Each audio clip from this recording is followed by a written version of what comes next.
Президент Бадрагунба посетил Центр специального назначения СГБ Республики Абхазия. Центру специального назначения Службы государственной безопасности Республики Абхазия исполнилось 27 лет. По случаю празднования годовщины ЦСН посетили главнокомандующий Бадрагунба, премьер-министр Владимир Делба. Товарищи офицеры, сердечно поздравляю вас от имени коллектива руководства Службы государственной безопасности Республики Абхазия с 27-й годовщиной образования Центра специального назначения Службы госбезопасности Республики Абхазия.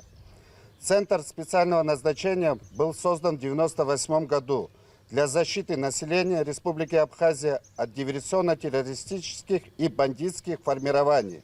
За все годы своего существования Центром было выполнено ряд серьезных специальных операций, результаты которых существенным образом укрепили безопасность Республики Абхазия. Мы помним имена всех погибших при исполнении служебного долга, офицеров и рядовых сотрудников и чтим их память. Выполнение служебных обязанностей требует от вас мужества, принципиальность, высокого профессионализма, большой самоотдачи и нередко связано с риском для жизни и здоровья. Время предъявляет повышенные требования по внедрению новых, более усовершенствованных методов обеспечения национальной безопасности.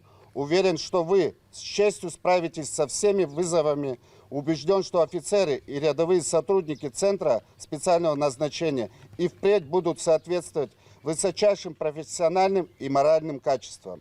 Желаю вам, сотрудникам, офицерам и ветеранам Центра специального назначения, крепкого здоровья, благополучия и успехов в деле служения Родине.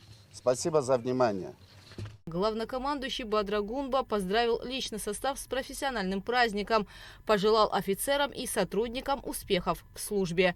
Далее председатель СГБ Дмитрий Дбар ознакомил главу государства с текущим положением дел в Центре. Особое внимание уделили созданной недавно группе беспилотных средств и противодействий. Президенту продемонстрировали имеющиеся в распоряжении ЦСН беспилотные летательные аппараты. Затем состоялись учения с привлечением БПЛА, благодаря которым, согласно легенде, удалось обезвредить диверсанта, планировавшего террористические акты на территории республики.